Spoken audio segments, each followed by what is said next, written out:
বসে তা পুরো জিনিসটাকে আমরা আবার রিহার্স করে নিয়েছি। আমরা পরবর্তীতে আমাদের সবগুলো ব্যাংকের চেয়ারম্যান এবং যারা এমডি আছেন, নট ইনচার্জ, জাস্ট যারা প্রকৃতপক্ষে এমডি হিসাবে এখানে কার্যরত আছেন, তাদেরকে আমরা নিমন্ত্রণ করেছি। তাদেরকে আমরা বলেছি যে মানে ধন্যবাদ দিয়েছি প্রথমত তাদের হার্ড ওয়ার্ক। তারা চেষ্টা করেছেন প্রত্যেকটা ব্যাংককে বাঁচানোর জন্য, চেষ্টা করেছেন ব্যাংকগুলোকে দাঁড় করানোর জন্য। হয়তো সফল হয়নি, বাট আমি বলবো যে এটা ব্যর্থতাও হয়নি, কারণ ব্যাংকগুলোকে একটা স্থানে রাখা হয়েছে যেটা উত্তরণ ঘটাতে পারে নাই, কিন্তু সিস্টেমিক রিস্ক যেটা রান অন দ্য ব্যাংক সেটা তো করতে দেওয়া হয়নি। তো সেই দিক থেকে তারা সফল হয়েছেন, অন্ততপক্ষে আংশিকভাবে। অবশ্যই আমরা সেই কৃতজ্ঞতাটা তাদেরকে জানিয়েছি যে আমরা very grateful for their services to the nation, to the banking system. এবং আমরা তাদেরকে বলেছি যে আপনারা দ্য বোর্ড এখন থেকে সিজ করবে, আজকে থেকে করে ফেলেছে, কিন্তু তাদের কাজটা আমরা প্রশংসিত এবং আমরা সেই প্রশংসারই জন্যই তাদেরকে ধন্যবাদ দিয়েছি আজকে with a formal lunch and all that. So এটা আমরা করেছি। দ্বিতীয়ত যেটা হচ্ছে, বোর্ডটা ডিজলভ হবে যে সেই লেটারটা, একটা ফর্মাল চিঠি সেখানে পাঠানো হয়েছে বিআরপিটির মাধ্যমে, এবং একটা ডিপ্লয়মেন্ট অফ টেম্পোরারি যেটা অ্যাডমিনিস্ট্রেশন, সেই চিঠিটাও ব্যাংকে দেওয়া হয়েছে আজকে, যেটার মাধ্যমে আমাদের যে অ্যাডমিনিস্ট্রেটর থাকবে প্রত্যেকটা ব্যাংকের জন্য, একজন করে অ্যাডমিনিস্ট্রেটর থাকবেন, এবং তার সাথে যারা সহযোগী থাকবেন। সহযোগিতা সাধারণত আমরা 4টা ফাংশনে বলছি। একটা হচ্ছে, প্রধান কাজ হচ্ছে বিজনেস কন্টিনিউটি, প্রত্যেকটা ব্যাংক যেন ফাংশনালি অপারেশনাল থাকে। 2 নম্বর হচ্ছে আইটি সিস্টেমের ইন্টিগ্রেশন এবং আইটি সিস্টেমের উপর নজরদারি রাখাটা, উইচ ইজ ভেরি ইম্পর্ট্যান্ট। বর্তমান যুগে সব কিছু তো আইটি বেসড, কাজে সেখানে আমাদের টেক ওভার কন্ট্রোল থাকতে হবে। 3 নম্বর যেটা হচ্ছে এইচআর সিচুয়েশনটা অ্যাসেস করা এবং তারপরে পরবর্তীতে কোঅর্ডিনেট করা, এবং সেই সাথে ব্যাংকের ব্রাঞ্চ নেটওয়ার্কেও রিয়ালাইজ ন্যাশনালাইজ করা। এখন তো এক রাস্তায় হয়তো 5টা ব্রাঞ্চই আছে, এখন তো 5টা থাকবে না, হয়তো 1টা বা 2টো বড় জোর থাকতে পারে। তো এই প্রেক্ষাপটগুলোকে তারা মানে ইভ্যালুয়েট করবেন এবং কার্যকর ব্যবস্থা অ্যাট দ্য ফিল্ড লেভেলে করবেন। কিন্তু আমাদের করসপন্ডিং প্যারালাল একটা সেন্ট্রাল টিম থাকবে, সেই সেন্ট্রাল টিমও আইটি সাপোর্ট দেবে to the individual bank level IT টিমকে, এবং ব্যাংকের যারা আইটি অপারেশনাল অফিসার আছেন তারাও এটার সাথে সম্পৃক্ত হবে। তো this is a complete integration from Bangladesh Bank through our representatives led by administrator and the ব্যাংকের, ওই 5টা ব্যাংকের যে সেপারেট কর্মকর্তারা আছেন প্রত্যেক ডিপার্টমেন্টে, এইচআর ডিপার্টমেন্টই হোক, আমাদের আইটি ডিপার্টমেন্ট হোক, রানিং দ্য অপারেশনস, যেটাকে আমরা বিজনেস কন্টিনিউটি বলছি, অর্থাৎ অপারেশনস অফ দ্য ব্যাংকস তো চলতে হবে। এলসি খুলতে হবে, আজকেও খুলতে হবে, আগামীকালও খুলতে হবে, এটা বন্ধ করা যাবে না। আমাদের বিল পেমেন্টস, আমাদের রেমিটেন্স আসতেছে, এবং রেমিটেন্সের সেটেলমেন্টগুলো সবই করতে হবে, কিন্তু বিজনেস চলতে হবে। At the same time take ওভারও হতে হবে। তো এইভাবে আমরা জিনিসটাকে সাজিয়েছি। আমরা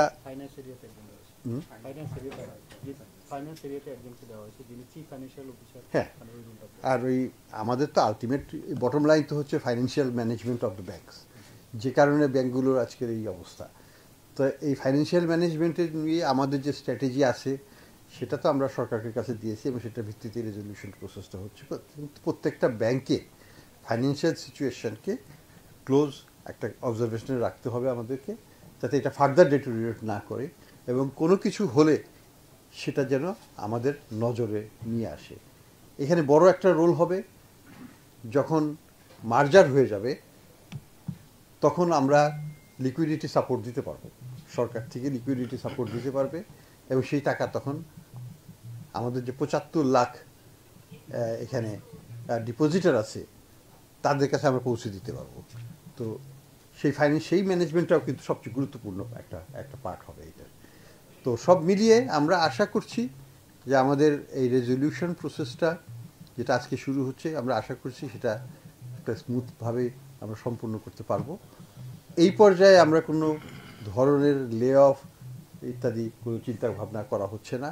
এটা পার্ট অফ রেশনালাইজেশন প্রসেস। পরবর্তীতে যদি ছোটোখাটো কিছু করতে হয় সেটা করতে হতে পারে, কিন্তু এই পর্যায়ে আমরা মনে করি যে যে জনবল আছে সেটা অতিরিক্ত হলেও আমরা যে 750 ব্যাংকের যে নেটওয়ার্ক, এই 5টা ব্যাংকে যে 750 ব্রাঞ্চ নেটওয়ার্ক আছে সেগুলোর মাধ্যমে আমরা এটাকে রিডিপ্লয় করতে পারবো, এবং যেটা যে জায়গায় 4টা 5টা করে আছে সেই জায়গা থেকে কমিয়ে আমরা হয়তো দূরবর্তী জায়গাগুলোতে তাদের ব্রাঞ্চ নেটওয়ার্ক এক্সপ্যানশন করে আমরা ডিপোজিটের দিকে প্রথমে নজর দিব, তারপরে লেন্ডিংয়ের দিকে যাব আমরা পরবর্তীতে। আমাদের লক্ষ্য এখানে খুবই সীমিত, কিন্তু অ্যাট দ্য সেম টাইম খুবই ডিটারমিন্ড।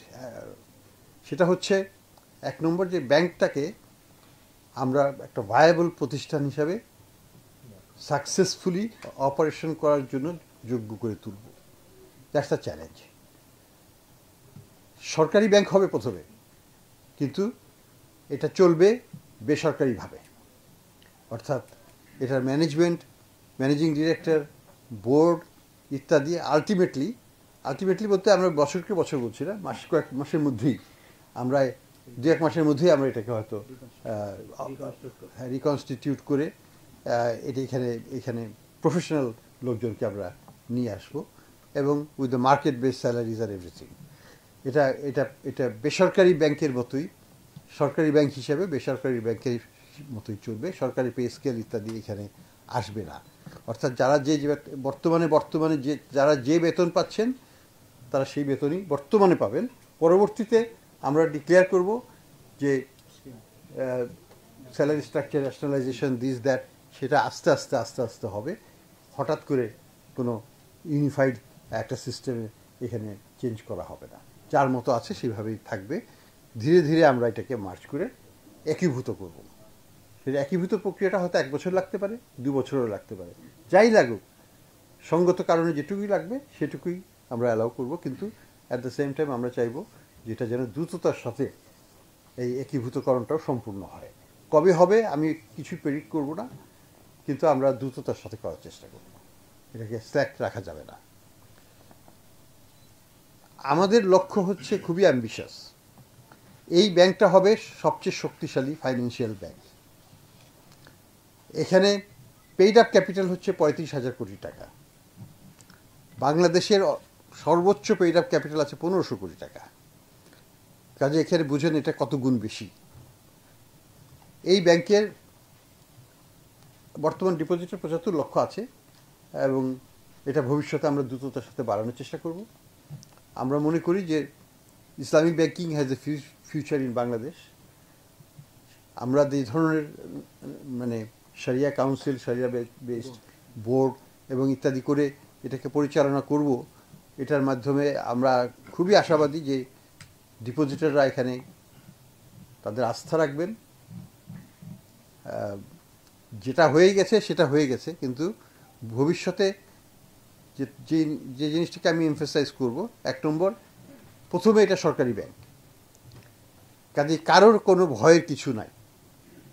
অ্যাবসলিউটলি ক্লিয়ার করে বলতে চাই যে এখানে কোনো ধরনের টাকা তোলার অপ্রয়োজনীয় কারণে অর্থ উৎসাহের কোনো দরকার নেই।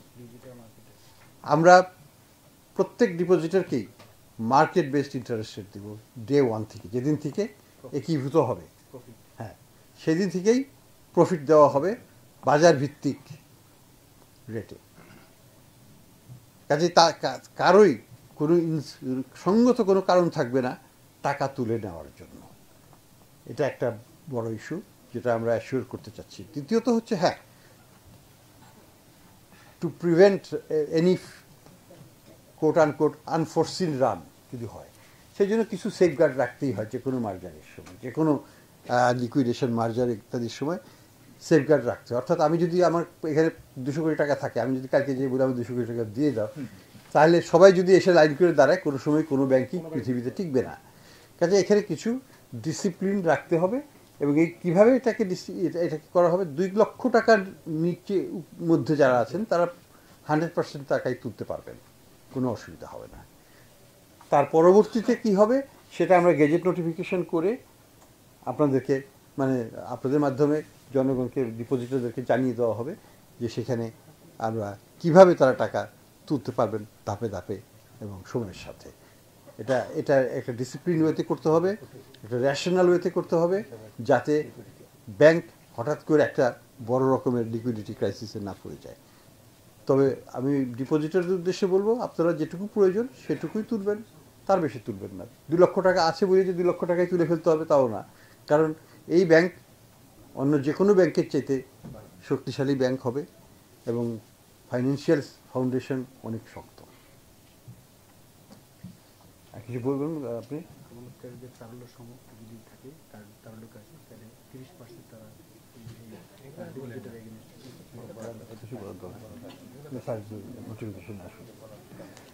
আমরা ডিটেলস কি কি থাকবে সেটা একটা গেজেট নোটিফিকেশন করে সবাইকে জানিয়ে দিব পরবর্তীতে সরকারের অনুমোদন সাপেক্ষে। সরকার একটা ইন প্রিন্সিপাল অনুমোদন আছে, যা একটু স্পেসিফিক্যালি এটা করে আমরা গেজেট নোটিফিকেশন করে আমরা পরবর্তীতে জানিয়ে দেবো কখন কে বড় টাকা হোল্ডার যারা ইনস্টিটিউশনাল ডিপোজিটার্স আছেন তারা কবে টাকা পাবেন, কিভাবে পাবেন, ইত্যাদি ইত্যাদি। এই ইস্যুগুলো আমরা সব ক্লারিফাই করব। এটা এখনও মানে 100% ফাইনালাইজড হয়নি। গেজেট নোটিফিকেশন হয়ে গেলে আপনারা তখন জানতে পারবেন। হ্যাঁ, আর যদি কিছু বলার থাকে কবি সাহেব আপনি বলবেন। আচ্ছা, তাহলে আপনারা একটু প্রস্তুত করেন কিছু। মাননীয় গভর্নর, আমার নাম জেউনেস আলো, আমি আছি বিজনেস স্ট্যান্ডার্ডে।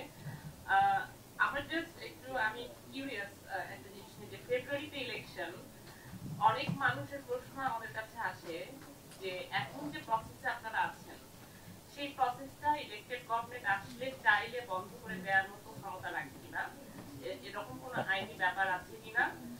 কারণ এসব ব্যাংকের সঙ্গে যারা জড়িত তাদেরও তো একটা ইন্টেনশন থাকতে পারে যে তারা স্টপ করে দেয়, সেই সেফগার্ডটা আপনাদের কতটা? দেখুন, সরকার ইজ সভরেন, সরকার করবে, কিন্তু কথা হলো যে সরকার তো দেশের স্বার্থেই করবে, জনগণের স্বার্থেই করবে। আমরা মনে করি যে আমরা যেটা করছি এটা জনগণের এবং দেশের স্বার্থে করছি, আমাদের আর্থিক খাতের স্বার্থে করছি এবং এটা সরকারের স্বার্থেই করছি। যে সরকারই থাকুক না কেন তার স্বার্থেই, তারও কিন্তু এটা স্বার্থ এখানে জড়িত পজিটিভলি। কাজেই এইটার সাকসেসটা আগামী সরকারের জন্য কিন্তু একটা বিশাল পজিটিভ স্টেবিলিটি দেবে, তাদেরকে স্বস্তির জায়গায় নিয়ে যাচ্ছে। অনেক জিনিসই করা হয়ে গেছে যেটা আগামী সরকার বেনিফিটেড হবে আফটার ইলেকশন। কাজে আমরা কিন্তু এটা নিয়ে খুব একটা চিন্তিত নই যে এখানে বিরাট রকমের ইরোশন হবে। আর আমরা যদি বাংলাদেশের ইতিহাসও দেখি, অনেক কিছুই আছে ভালো কিছু করা হয়েছে, সেটা কিন্তু পরবর্তী সরকার এসে কিন্তু আনডু করে নাই, সেটা কিন্তু থেকেই গেছে। তো আমরা আশাবাদী এটাও থাকবে, এখানে কোনো ওই ধরনের দুশ্চিন্তার কারণ নেই। It is in the interest of the government, future গভর্নমেন্টও, বর্তমান এবং ফিউচার গভর্নমেন্ট। বর্তমান সরকার তো সীমিত সময়ে, কিন্তু ফিউচার গভর্নমেন্টের জন্য এটা একটা বড় ভূমিকা রাখবে আগামীতে, যদি এই মার্জিং প্রসেসটা সাকসেসফুল হয়। 75 লক্ষ ডিপোজিটরের ইন্টারেস্ট আমরা এখানে দেখতে পাবো। 75 লক্ষ লোকের সাথে কয় কোটি লোক জড়িত এখানে, বিশাল জনগোষ্ঠী ভোটার, এদের স্বার্থ দেখতে হবে তো।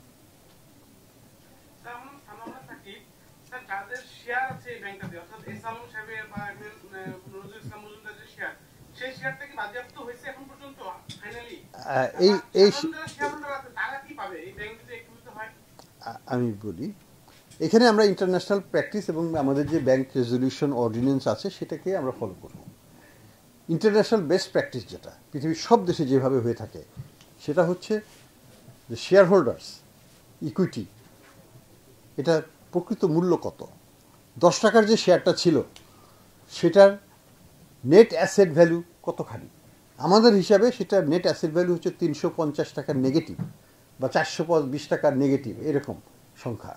অর্থাৎ 10 টাকারটার ভ্যালুটা হচ্ছে নেগেটিভ 10 টাকা, নেগেটিভ 420 টাকা। তো 420 টাকা বা 350 টাকার নেগেটিভকে আমরা তো ওই নেগেটিভ আদায় করতে যাচ্ছি না, ইটস এ লিমিটেড লায়াবিলিটি। প্রকৃতপক্ষে তো এটাও আদায় করা উচিত ছিল জনস্বার্থে। তো আমি মনে করি যে এটাকে জিরো করে দেওয়া হচ্ছে, নেগেটিভটা ধরা হচ্ছে না,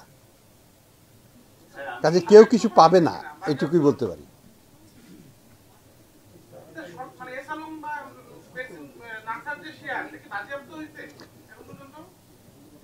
এখানে তো শেয়ারটা জিরো হয়ে যাবে, কাজে আর তো বাজেয়াপ্তি করার কিছু দরকার নেই আমাদের। আমি আমার একটা কোশ্চেন স্যার, এই যে আজকে যে ব্যাংকগুলো অকার্যকর হয়ে গেল, আবার বলছেন যে বিজনেস রান করবে, তো এখন এখন ধরেন এসআইবিএল এর একটা এলসি, এটা আসলে কি নামে এলসিটা হবে? না, এখনো এসআইবিএল নামেই ওটা চলবে আর যতদিন পর্যন্ত না আমরা পুরো মার্জার প্রসেসটাকে কমপ্লিট করি। এবং এটা আস্তে আস্তে ধাপে ধাপে হবে, প্রত্যেকটা ব্যাংক যে একই দিনে হবে তা তো না। হয়তো এলসি অপারেশনগুলো ধাপে ধাপে ধাপে ধাপে প্রত্যেকটা ব্যাংকটাকে নতুন ব্যাংকের সাথে মার্জ করে যাবে। আবার ম্যান পাওয়ারের ক্ষেত্রে সময় একটু বেশি লাগবে, আইটি ইন্টিগ্রেশন হয়তো সময় একটু বেশি লাগবে, কারণ কেউ কেউ হয়তো তাদের টেকনোলজিক্যাল ব্যাকবোন খুব উইক, তাদের সময় লাগবে, হয়তো তাদেরটা পুরোটা স্ক্র্যাপ করে দিতে হবে, নতুন করে কিনে সেটাকে ইন্ট্রোডিউস করতে হবে। These are complex issues. এটা এটা আমরা একদিনে বা 1 মাস 2 মাস 6 মাসের মধ্যে যেটা সলভ হবে না, হবে না। একটা সাধারণত এই ধরনের মার্জার 2 বছর লাগে। এখানে আরও কমপ্লিকেটেড, বিকজ 5টা ব্যাংককে আমরা মার্জ করছি, 2টা ব্যাংক না। এটা স্ট্যান্ডার্ড চার্টার আর ইয়ের মতো না, দুটো গ্রিনলেস দা, সেখানে 2 বছর লেগেছে, আমাদের সেইখানে আরেকটু সময় লাগতেও পারে। তো কাজেই এটা আমি এখনই সময় প্রেডিকশন করব না। আমি বলবো যে এটা আমাদেরকে সিস্টেমেটিক্যালি মেথডিক্যালি আমাদেরকে এগিয়ে এগুলোকে সলভ করতে হবে। Every day will be start. আমি ইমদাদুল্লাহ বাবু এটিএন বাংলা থেকে। স্যার, আমার ছোট একটা প্রশ্ন, এটা হলো যে আপনি শেয়ারগুলো জিরো করে দিচ্ছেন, কিন্তু যারা প্রতিষ্ঠাতা উদ্যোক্তা তারা যদি এই মুহূর্তে আইনের আশ্রয় নেয়, তাহলে আপনি কিভাবে এটাকে সমাধান করবেন? আইনের আশ্রয় তো অবশ্যই court will decide on that. আমাদের তো আইনের ভিত্তি আছে, আমরা তো বেআইনিভাবে যাচ্ছি না। আইনগত আইন বলছে যে তাকে কম্পেনসেশন করতে হবে on the basis of the net asset value. Net asset value হচ্ছে নেগেটিভ, আমি কি করে তাকে 1 পয়সাও দিব? 1 পয়সা দেওয়ার ক্ষমতা তো আমার নাই। স্যার, আমি তারা যে লস করেছে সেই কিউমুলেটিভ লসের দায়ভার কে নিবে? আপনার কাছে একটা প্রশ্ন যে যদি ফেব্রুয়ারিতে জাতীয় নির্বাচন হয় তাহলে আমাদের হাতে এই সরকারের কাছে সময় খুব বেশি নাই। সেক্ষেত্রে আপনি বলছেন যে খুব দ্রুতই এই ব্যাংকগুলো মার্জ হবে। এখানকার গ্রাহকরা কিন্তু তাকিয়ে আছে আসলে কখন কি হয়। সেক্ষেত্রে স্যার কবে নাগাদ হতে পারে এটা সম্পর্কে একটা সুনির্দিষ্ট সময় বা মাস এটা কি বলা যাবে কিনা স্যার? না, আপনি যেটা মিন করতে চাচ্ছেন যে ডিপোজিটররা তাদের অ্যাক্সেস টু ফান্ড কবে নাগাদ পেতে পারবে, এই তো? সেটা আমরা খুব তাড়াতাড়ি চেষ্টা করব। আমরা হয়তো এই মাসেই এটা অবশ্যই দেওয়ার চেষ্টা করব, আনকোয়েশ্চনেবলি এই মাসেই শেষের দিকের মধ্যেই এটা হয়ে যাবে। হ্যাঁ স্যার, আমি রিজভিন আওয়াজ চ্যানেলে কাজ করি। স্যার, আমার একটা প্রশ্ন হচ্ছে যে এই মার্জার করতে গিয়ে আপনার কি মনে হয় যে আপনি জাস্টিস করেছেন আর কি ব্যাংকগুলোর প্রতি? কারণ 5টা ব্যাংকের কম্পোজিশন এবং সক্ষমতা একরকম ছিল না, এটা ব্যাংকের যারা পরিচালক তারা দাবি করেছেন। আবার এর চেয়ে খারাপ ব্যাংক, সেটা বিএনপির একজন প্রভাবশালী নেতা চেয়ারম্যান, সেই কারণে আপনারা নিতে পারেন নাই, এটাও তারা বলছেন। আপনার কি মনে হয় স্যার যে পার্সোনাল ভেন্ডারটা কাজ করছে কোনো নজরুল ইসলাম মজুমদার বা নাফিস আরাফাত বা এস আলম সাহেব? দেখুন, এখানে 2টো ক্রাইটেরিয়া আমরা ব্যবহার করেছি। একটা হচ্ছে এই 5টা হচ্ছে শরিয়া ভিত্তিক ব্যাংক, এখানের সাথে আমি অন্যান্য নন শরিয়া ভিত্তিক ব্যাংককে আমি একীভূত করতে পারবো না। 2 নম্বর হচ্ছে সবচেয়ে দুর্বল ব্যাংক কিন্তু এগুলোই। হ্যাঁ, এখন আপনি বলতে পারেন যে একটা ব্যাংক হয়তো একটু ভালো হলেও তারাও 50-এর উপরে তাদের এনপিএল। কাজেই they are non viable anyway, either way. And তাদেরকে কত হাজার কোটি টাকা দেওয়া হয়েছে বাংলাদেশ ব্যাংক থেকে, এখনও তাদের রিকোয়েস্ট ফর লিকুইডিটি সাপোর্ট আমার অফিসে জমে আছে, যেটা এন্টারটেন করা হয়নি। তো এই যে 10-12 হাজার কোটি টাকা করে একটা ব্যাংকে দেওয়া হয়েছে, তারপরেও তারা আরও 5-6-7 হাজার 10 হাজার চাচ্ছে কোটি। শেষ কোথায়? ভালো ব্যাংকটাই, আমি ভালো ব্যাংকের কথাই বলতেছি। They don't have the liquidity, they don't have the money. তো কথা ওইটা বলে তো লাভ দেয়। আমি তো 1 বছর 1 বছর টাইম দেওয়া হয়েছে তাদেরকে টু টার্ন ইট অ্যারাউন্ড। এবং আমি যেটা বললাম যে দে হ্যাভ ট্রাইড, আমি তাদেরকে কোনো দোষারোপ করবো না, কিন্তু কিছু জিনিস হওয়ার মতো নয়, ইটস ভেরি ডিফিকাল্ট। আমি আশরাফ নয়াদিগন্তে আছি। আপনি বিদ্যমান পরিস্থিতিতে ব্যাংকগুলো একীভূত করছেন এবং 10 টাকা শেয়ার, তো যাদের আপনি এই কারণে আপনি একীভূত করছেন, কিন্তু যাদের কারণে ব্যাংকটা এই অবস্থায় আসলো যে যারা টাকাটা লুট করেছে তাদের ব্যাপারে আপনার কোনো পদক্ষেপ এই পর্যন্ত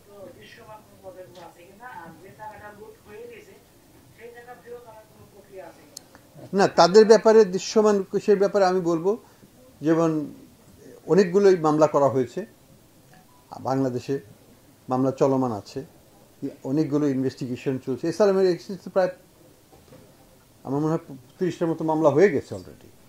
তো এগুলো বিভিন্ন ব্যাংক করছে, সরকার থেকে করছে, দুদক থেকে করছে, বিভিন্নভাবে মামলা হচ্ছে। তো বাংলাদেশ ব্যাংকের তো করার দরকার নেই। যারা aggrieved party, banks, concern banks, তারা করবে, তাদের সম্পদ নিয়ে গেছে, সরকার করবে, দুদক আছে, আমাদের সিআইডি আছে, তদন্ত হচ্ছে এবং নতুন নতুন তথ্য বেরিয়ে আসছে। আজকেও অনেক তথ্য বেরিয়ে আসছে, একটু আগের মিটিংয়ে আমাদেরকে বলা হলো। তো এগুলো আমরা মানে বিচার পদ্ধতির প্রক্রিয়ার মাধ্যমেই আমরা সম্পত্তিগুলো অ্যাটাচ করা হয়েছে তাদের সবই তো অ্যাটাচ করা আছে বাংলাদেশে, কোনোটাই তো ফ্রি না যে বিক্রি করতে চাইলে তারা বিক্রি করে নিয়ে চলে যেতে পারবে, তা তো পারবে না। এখানে তাদের শেয়ার তো সবগুলি অ্যাটাচ করা আছে এবং পরবর্তীতে এই 5টা ব্যাংকের ক্ষেত্রে শেয়ারগুলো জিরো হয়ে যাচ্ছে। ইসলামী ব্যাংকের ক্ষেত্রে শেয়ারটা আলটিমেটলি আমরা আশা করব যে বিক্রি করে দিয়ে ডিপোজিটরদের স্বার্থ রক্ষা করা হবে। তো এইভাবে আমরা বিভিন্নভাবে বিভিন্ন কেস এটাকে সলভ করার চেষ্টা করছি।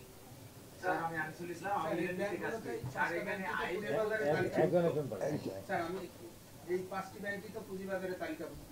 পুঁজিবাজারে যারা বিনিয়োগ করেছে এই ব্যাংকগুলোর শেয়ারে, তাদের ক্ষেত্রে তারাও কি জিরো হয়ে যাবে? না, এখানে প্রিন্সিপালটা একই, শেয়ার হোল্ডার ইজ এ ওনার, তাই না?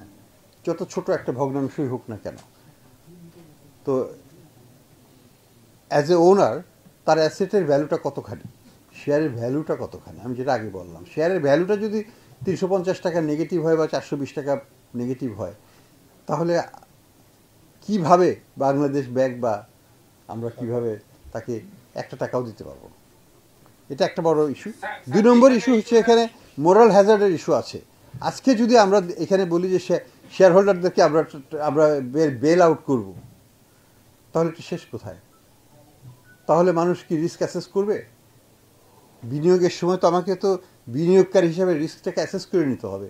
সে দায়িত্ব তো বিনিয়োগকারী, সে দায়িত্ব তো সরকার নেবে না, সেই দায়িত্ব তো বাংলাদেশ ব্যাংক নেবে না।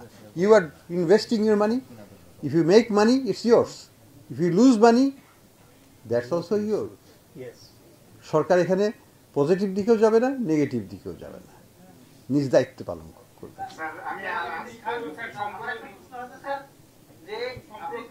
ইসলামী ব্যাংকের শেয়ারগুলোকে আপনারা আইনিভাবে প্রক্রিয়া করবেন, কিন্তু স্যার যদি এসালমটা এখনো দৃশ্যমান এবং তার প্রভাব কোনোভাবে কমে নেই, তাদের এই শেয়ারগুলো যদি তারা একটা সময় পরে আবার হয়তো অন্য কোনো মাধ্যমে যদি আগের ইয়াতে ফিরে আসে, সেক্ষেত্রে কি করবেন? ইসলামী ব্যাংক ফিরবে না। ইসলামী ব্যাংকেরও এই 5 ব্যাংকের কাছে কমপক্ষে আমরা জানি যে 10,000 কোটি টাকার বেশি পাওনা আছে, তারা কি ফিরে পাবে না? তাদেরটাও মাইনাস হয়ে গেছে, এইটা এক। আর 2 হচ্ছে যে যদি ব্যাংকগুলো চালু হয় তাহলে এই ব্যাংকগুলোর উপর আস্থা পাবে। এই আস্থা তো সাংবাদিকরা না, অন্যরাও তো পাচ্ছে না। আস্থা না হলে আবার সবাই একসঙ্গে টাকা তুলতে যায়, সেক্ষেত্রে সমাধান করতে হবে। দেখুন, আমরা 1.5 বছর 1 বছর পার করলাম, তো সবচেয়ে খারাপ সময়টা চলে গেছে অলরেডি। এখন ওই রকম আস্থাহীন হওয়ার মতো কারণ আমরা দেখি না। আমরা মনে করি যে আমরা এখন ওয়েল প্রিপেয়ার্ড টু কোপ উইথ সিচুয়েশন। আমাদের অর্থনীতির যে, আমাদের ব্যাংকিং সিস্টেমের যে অবস্থাটা, আমরা জানি সমস্যাগুলো কোথায়, আমরা কিন্তু সেই সমস্যাগুলোকে ট্যাকেল দিয়েই আসতেছি। ব্যাংক রান বাংলাদেশে হয় নাই, একটা আস্থা আছে বলেই তো হয় নাই। সবাই তো বলছিল যে হবে, হয় নাই তো, দ্যাটস দ্য ফ্যাক্ট। তো আমরা আশা করব এখন যেটা হতে যাচ্ছে সেটা হচ্ছে যে একটা বিশাল পরিবর্তন। তারা তাদের অ্যাক্সেস টু দেয়ার মানি পাবেন, তাদের জমানো টাকার উপর পুরো মার্কেট বেসড ইন্টারেস্ট তারা এখন থেকে পাবেন। স্যার, আমি শেখ আবু তালেব, ব্যাংক অর্ডিন্যান্স আপনাদের যেটা করেছেন সেটা নিয়ম অনুযায়ী স্যার ব্যাংকগুলোকে একটু সময় দেওয়ার কথা, তাদের একটা পরিকল্পনা জানানোর কথা। স্যার, সে অনুযায়ী আমরা শুনতে পেরেছি যে একটা পরিকল্পনা জানিয়েছে, তারা এই বিষয়টা ওভারকাম করতে পারবে না। আপনারা বলছেন স্যার সেটা ওভারকাম করতে পারবে না। সেই বিজনেস প্ল্যানটা স্যার রিভিউ কার মাধ্যমে হয়েছে, যে কোন কমিটি বলেছে বা কোন এক্সপার্টিসরা বলছে যে এই প্ল্যানটা ইফেক্টিভ হবে না? প্রথম প্রশ্ন। দ্বিতীয় প্রশ্নটা হচ্ছে স্যার, 5টা ব্যাংকই পুঁজিবাজার লিস্টেড কোম্পানি, আপনি প্রাইমারি রেগুলেটর, পুঁজিবাজার বিএসইসি সেকেন্ডারি রেগুলেটর। কোনো প্রতিষ্ঠান যখন পুঁজিবাজারে তালিকাভুক্ত হয় তখন তার প্রতিষ্ঠান নিয়ে সিদ্ধান্ত নেওয়ার চূড়ান্ত ক্ষমতা হলো বিনিয়োগকারীদের এজেন্ট করে সেখানে সিদ্ধান্ত নেওয়া হবে। এখন প্রতিষ্ঠান যদি অবসান হয় বা লিমিটেশন হয় বা যদি বন্ধ হয়ে যায়, সেটা বিনিয়োগকারীদের পারমিশন নিয়ে করতে হবে।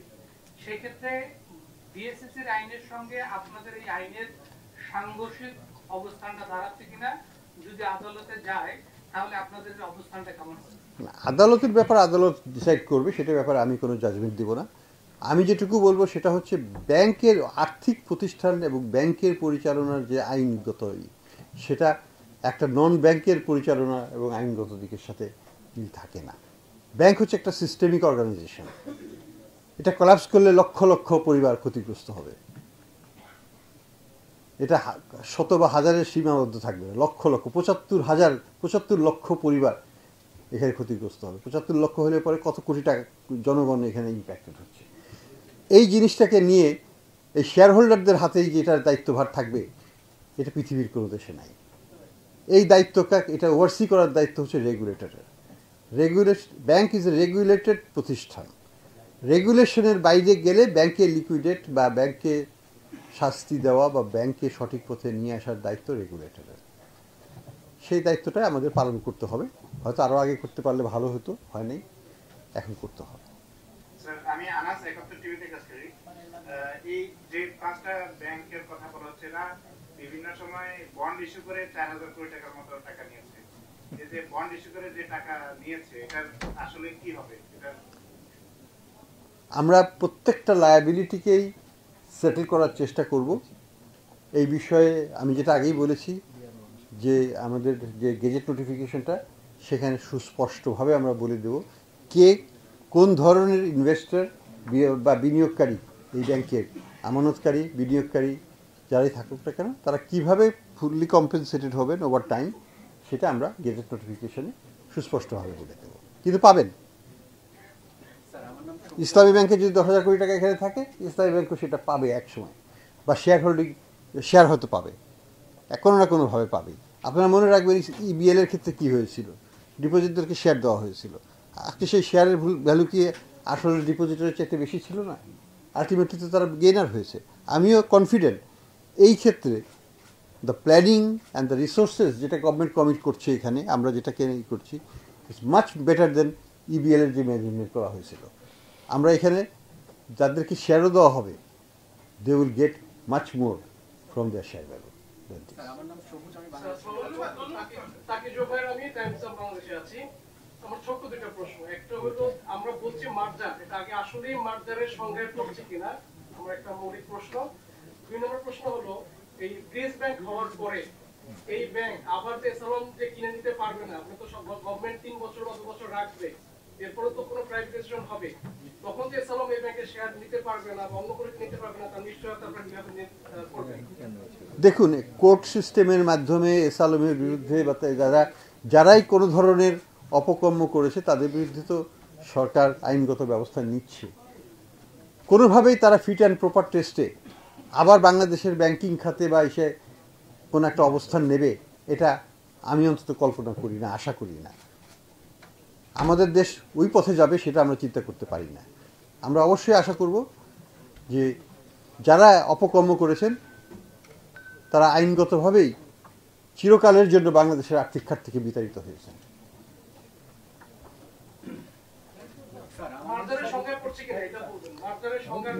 না, মার্জারের সংজ্ঞাই পড়ছে, কারণ এটার অ্যাসেটস অ্যান্ড লায়াবিলিটিস সবগুলো নতুন ব্যাংকে আমরা হ্যান্ড ওভার করে দেব। নতুন ব্যাংক অ্যাসেটও নিচ্ছে, লায়াবিলিটিও নিচ্ছে, মোস্টলি লায়াবিলিটি, অ্যাসেট তো দিচ্ছে সরকার। কাজেই এটা মার্জারই হচ্ছে, এবং এটা মার্জার এই জন্যই করা হচ্ছে যে যাতে লিকুইডেশন বা অন্য কিছু করতে গেলে আমাদের ডিপোজিটরদের বিশাল ক্ষতি হয়ে যেত। সেইখানে আমার ডিপোজিটরের স্বার্থে আমরা এটাকে মার্জার হিসাবে করছি।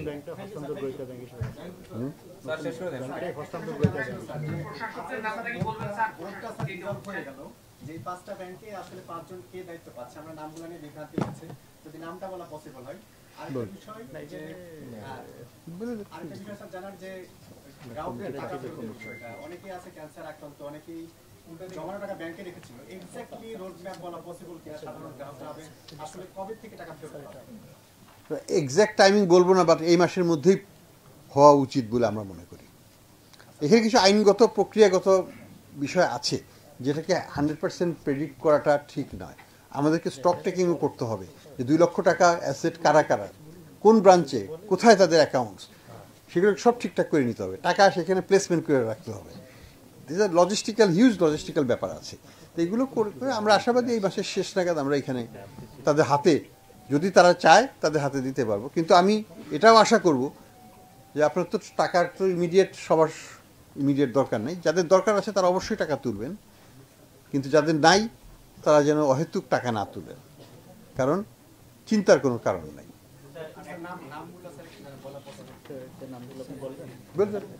বেসিক্যালি নামগুলো ইতিমধ্যে পত্রিকায় চলে আসছে এবং ইউটিউবে নাকি চলে আসে। তারপর আমি বলছি যেটা SIBL এ যাবেন জনাব মোহাম্মদ সালাউদ্দিন, ইনি নির্বাহী পরিচালক, তার সাথে আরো 4 জন থাকবেন। ইউনিয়ন ব্যাংকে যিনি প্রশাসক হিসেবে যাবেন জনাব মোহাম্মদ আবুল হাসান, পরিচালক। আর ফার্স্ট সিভিল ইসলাম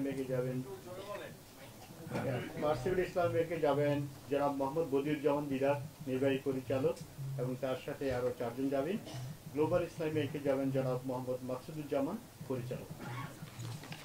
আর আপনার এক্সিম ব্যাংকে যাবেন জনাব মোহাম্মদ শওকতুল আলম, নির্বাহী পরিচালক। Thank you. ঠিক আছে, এটা আপনারা করে দিন। স্যার একটা বিষয় একটু জানতে চাচ্ছিলাম স্যার। ঠিক আছে, আমি আজকে শেষ করি। একটা বিষয় জানতে চাচ্ছিলাম, যারা আসলে ব্যাংকগুলো থেকে লুটপাট করে নিয়েছে তাদের বেশি কি পরিমাণ অর্থ আপনারা পেয়েছেন, এটার কোনো অ্যাসেসমেন্ট?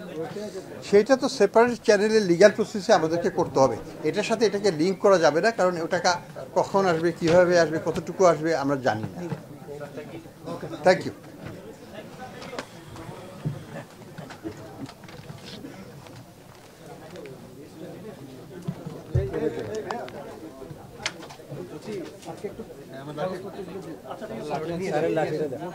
লাঠি নিয়ে আসিনি।